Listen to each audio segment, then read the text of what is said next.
নমস্কার বন্ধুরা, আমার রান্নাঘরে সবাইকে স্বাগত।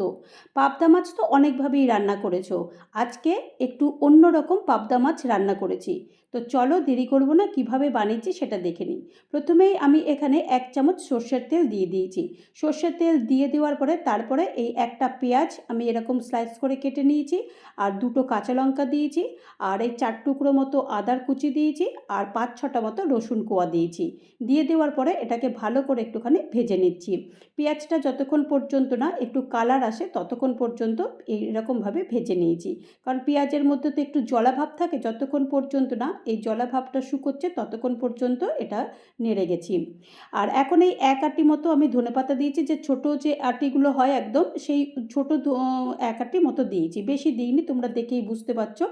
তো ধনেপাতা দিয়ে দেওয়ার পরে একটু ভালো করে নাড়াচাড়া করার পরে তারপরে 1 চামচ আমি হলুদ সর্ষে দিয়ে দিয়েছি।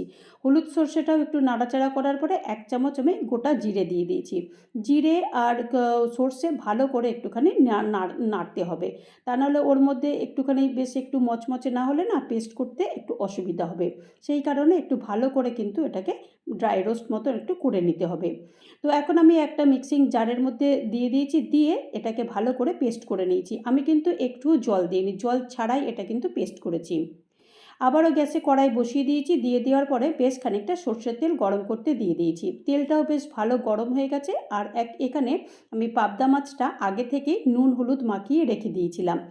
আর এখন সেই 4টে পাবদা মাছ নিয়েছি, এই 4টে পাবদা মাছই নুন হলুদ মাখিয়ে রাখার পরে তারপরে এই তেলে দিয়ে দিয়েছি।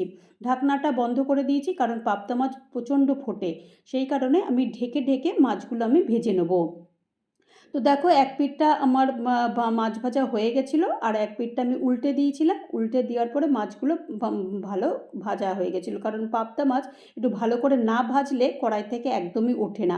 সেই কারণে পাবদা মাছটাকে ভালো করে এটাকে ভেজে নিয়েছি।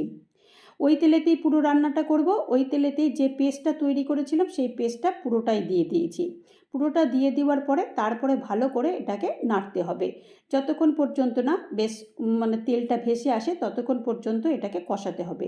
এরই ফাঁকে আমি স্বাদ মতো নুন দিয়ে দিয়েছি, আর 1/2 চামচ হলুদের গুঁড়ো দিয়ে দিয়েছি। দিয়ে দেওয়ার পরে তারপরে এটাকে ভালো করে এটাকে বেশ নাড়তে হবে। দেখো কালারটা এত সুন্দর এসছে যে কি বলবো, আর খেতেও কিন্তু দুর্দান্ত হয়। আর রান্নাটাও খুব তাড়াতাড়ি হয়, এমনিতেই পাবদা মাছ রান্না করতে খুব তাড়াতাড়ি হয়ে যায়। আর আর এই রান্নাটা তো আরও তাড়াতাড়ি হয়ে যায়। যখন তোমাদের রান্না করতে মন হবে না অথচ তোমাদের রান্না করতে হবে, তখন এইভাবে পাবদা মাছ রান্না করে দেখতে পারো, খেতে ভীষণই ভালো লাগে। আমার বাড়িতে তো মানে এই রান্নাটা করলে তো মানে নিমিষেই মানে সবাই মানে এই খাবারটা শেষ হয়ে যায়, এতটাই ভালো হয় খেতে। তো এখন মশলাটা দেখো ভালো করে কষিয়ে নিয়েছি, কষাতে কষাতে দেখো তেলটা কিন্তু অলরেডি বের হতে শুরু করে দিয়েছে। এই রকম অবস্থাতে আমি পরিমাণ মতো জল দেবো। তবে জলটা মানে আমি পরিমাণ মতো দিচ্ছি, তোমরা কীরকম জলটা মানে ঝোল খাবে সেই রকম অনুযায়ী দিও।